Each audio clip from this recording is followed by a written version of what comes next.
Ayo, siapa di sini yang suka nyinyir, yang suka ngetik-ngetik siapa nih gitu ya. Begitu ada foto-foto gitu ya temennya. Ih, kenapa sih begitu? Kenapa sih begini? Kenapa sih begitu? Salah aja orang. Ya Allah, luar biasa ya kan. Biasa tuh ya netizen maha benar emang begitu. Biasa Dokter Ekles. Biasa dijulitin ya? Ya gitulah, sedikit curhat, ya? Sedikit. Curhat ya Bu? Sedikit curhat. Nah, gitu langsung ya. kita tanya ke ahlinya ini, Dokter Lahargo. Apa kabar spesialis kejiwaan? Kabar baik, Dokter. Selamat pagi, Dokter. Selamat pagi, Dokter. Nih kalau lihat Dokter Lahargo gitu kan ya fresh tenang, ya.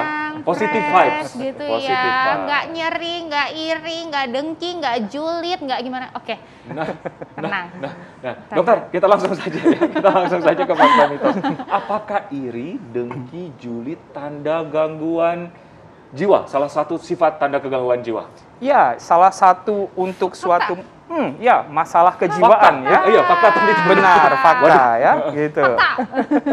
Karena di zaman yang sekarang ini ada satu penyakit katanya Dokter Ekles dan itu, Dokter Arli itu katanya penyakit SMS. Apa tuh, Dok? Susah melihat orang senang, senang melihat orang susah.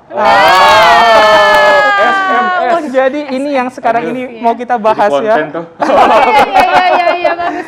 Jadi iri hati itu memang suatu reaksi emosional yang negatif ya. Pada saat kita menyaksikan, melihat orang lain mendapat pencapaian yang lebih, mendapatkan hasil yang lebih baik, dan itu kita merasa tidak nyaman dengan hal yang seperti itu. Nah, kenapa kita merasa tidak nyaman?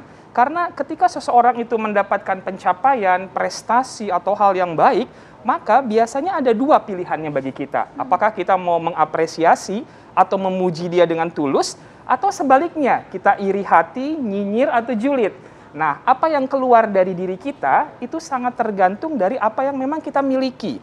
Kalau dalam diri kita itu memiliki banyak hal yang negatif, banyak hal yang tidak baik, maka itulah yang akan keluar kita ekspresikan. Tapi kalau kita memiliki hal yang positif dalam pikiran dan hati kita, maka yang keluar pun adalah hal-hal yang baik dan yang positif. Nah, sehingga kalau ada iri, nyinyir, dan julid, itu berarti menunjukkan ada suatu insecure dalam diri kita. Ada sesuatu yang tidak nyaman yang sedang kita rasakan dalam kehidupan kita sehari-hari. Setuju.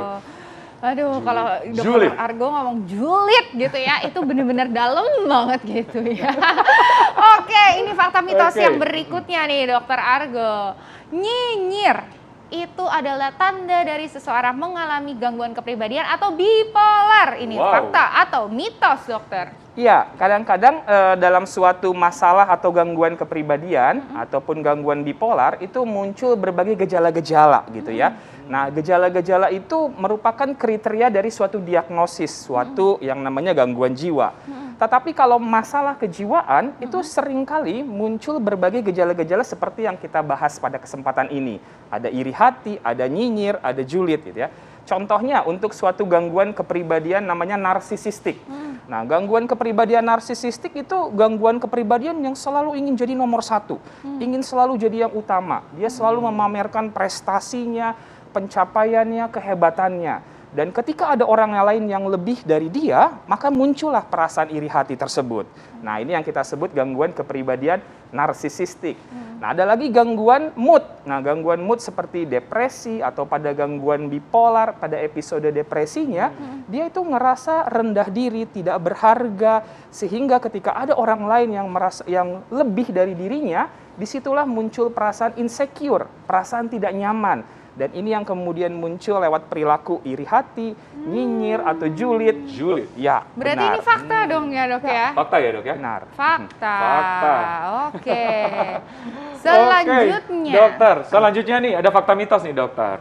Memiliki sifat iri, dengki, dan nyinyir itu rentan terkena stres dan depresi. Fakta atau mitos, Dokter? Ya, kalau ini jelas fakta ya, gitu fakta. ya.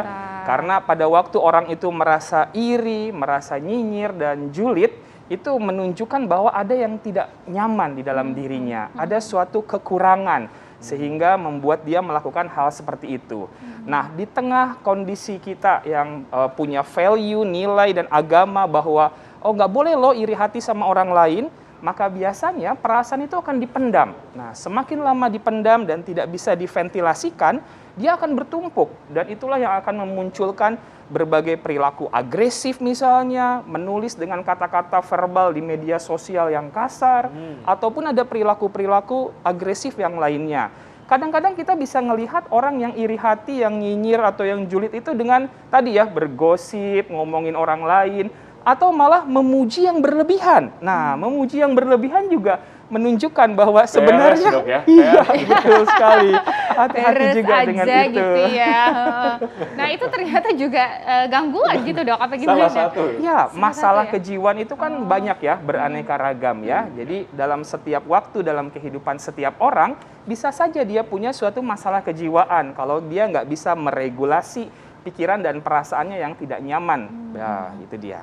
Gitu, oke. Nah Dok, tapi kan kalau misalnya di sosmed gitu ya, di sosmed apalagi, itu kan mudah banget orang mengutarakan pendapat, ya kan? Pendapatnya ada yang bagus, ada yang julid gitu ya. Nah banyak julid ini kan banyak banget, Dok. Masa semuanya ini depresi gitu ya? Pasti ada pertanyaan tuh, gimana Dok perbedaannya nih Dok antara orang yang misalnya udah mengekspresikan diri sama yang ini udah tanda-tandanya gangguan jiwa deh kayaknya gitu. Nah itu gimana Dok? Benar sekali Dokter Arli. Jadi nggak berarti kalau iri itu pasti gangguan jiwa gitu ya. Ya, dia ada Gimana tahapannya terlebih ada dahulu tahapannya. gitu Ada ya. tahapannya. Jadi yang pertama, ketika kita misalnya sekarang kan dengan berbagai platform media sosial, kita mudah sekali ya melihat kehidupan orang lain, apa yang dia lakukan, dengan siapa dan bagaimana dia mengerjakannya. Nah, itu membuat kita jadi comparing, membandingkan hidup kita dengan orang lain. Nah, disinilah pentingnya kita punya yang namanya nanti self love ya terhadap diri kita gitu.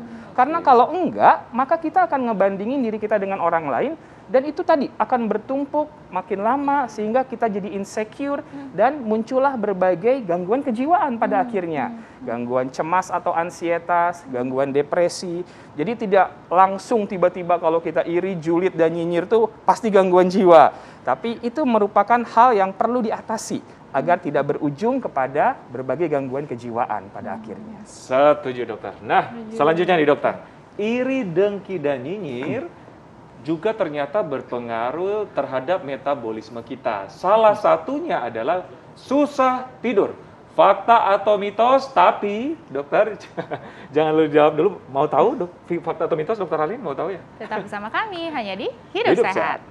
Ternyata ya, film-film itu dinamakan dengan kasus penyakit mental atau kejiwaan. Iya, betul sekali ya. Tapi yang namanya film ya, Dokter Eklis, jangan sampai kejadian di dunia nyata ya. Amit-amit jangan sampai.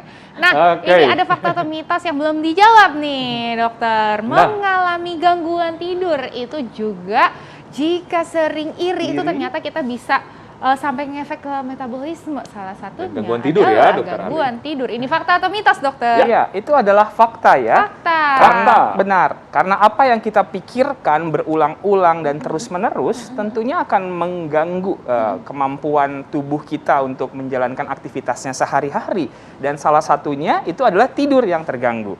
Nah, tidur yang terganggu ini penyebabnya bisa karena pikiran dan perasaan yang berat, yang tidak nyaman, yang berujung kepada gangguan kecemasan ataupun gangguan depresi. Dan inilah yang menyebabkan tidur terganggu. Kalau tidur sudah terganggu, maka dia akan menurunkan imunitas tubuh kita, menurunkan juga kemampuan kita untuk memanajemen stres dalam kehidupan kita sehari-hari. Dan itu memudahkan kita terserang berbagai penyakit pada akhirnya, yang akhirnya juga membuat kehidupan kita menjadi tidak baik. Jadi harus dihindari tadi ya, pikiran dan perasaan yang berlebihan seperti iri hati, julid, nyinyir, dan yang lainnya.